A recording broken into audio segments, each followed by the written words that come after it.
இது வந்து பார்த்தீங்கன்னா ஒரு சாட்சி வீடியோ. இந்த சாட்சி வந்து எதுக்கு ஏசப்பா சொல்றாருன்னு எனக்கு தெரியாது. ஆனால் இதை பற்றி சொல்லுன்ட்டு எனக்கு நேற்று இருந்தே என் மனசில் வந்து இந்த சாட்சி வந்து ஓடிட்டு இருக்கு. ஓகேவா?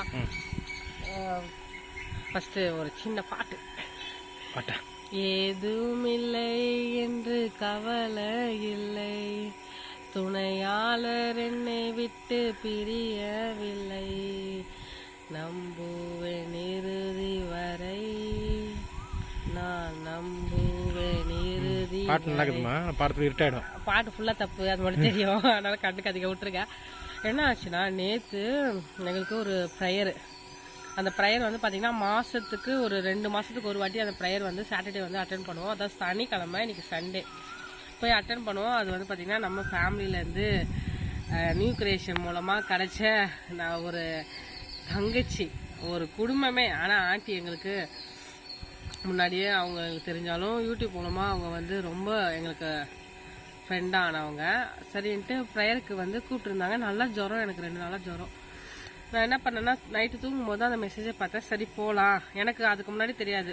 மனோ ஜான், அந்த ஐயாவுடைய ஒய்ஃப் எஸ்தர், அவங்க தான் வந்து மெசேஜ் நடத்த போகிறாங்க.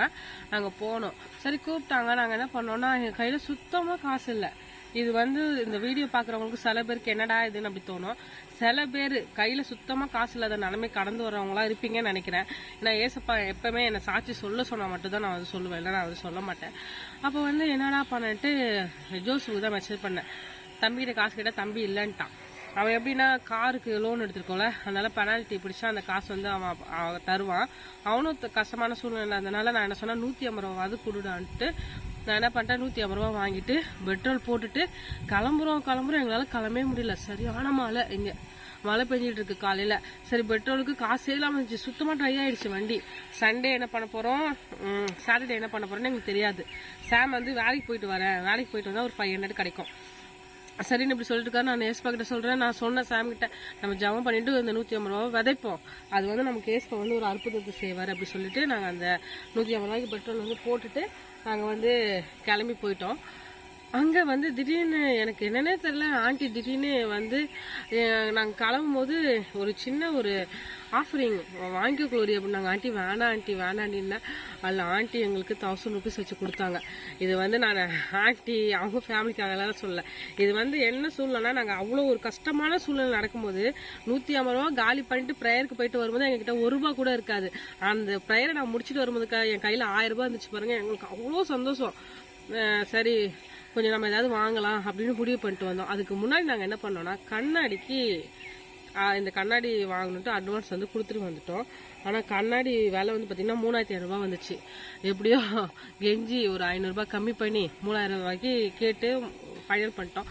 ஆனால் கண்ணாடி இல்லாமல் 1 மாதம் நான் ரொம்ப கஷ்டப்பட்டேன். டெய்லரிங் கிளாஸ் போயிட்டு இருக்கனால ஒன்றுமே கண்ணெல்லாம் தெரியாமல் தலைலாம் சுற்றி அது மாதிரி தான் பிரச்சனை போயிட்டே இருந்துச்சு.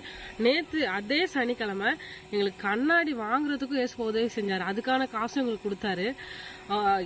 நாங்கள் எதிரே பார்க்கல, என்னங்க எதிர்பார்க்கவே இல்லை. அந்த அற்புதத்தை செஞ்சாரு. இன்னும் கண்ணாடி ஆர்டர் கொடுக்கும்போது அவங்ககிட்ட போய் சொல்லிட்டு வந்தேன், காசு இல்லாதனால. அவர் நாளைக்கு ரெடியாகிட்டாரு. நான் சொல்லிட்டு வந்துட்டேன், நான் ஊருக்கு போகிறேன் சார், புதன்கிழமை வந்து வாங்கிக்கிறேன்னு சொல்லிட்டு வந்துட்டேன்.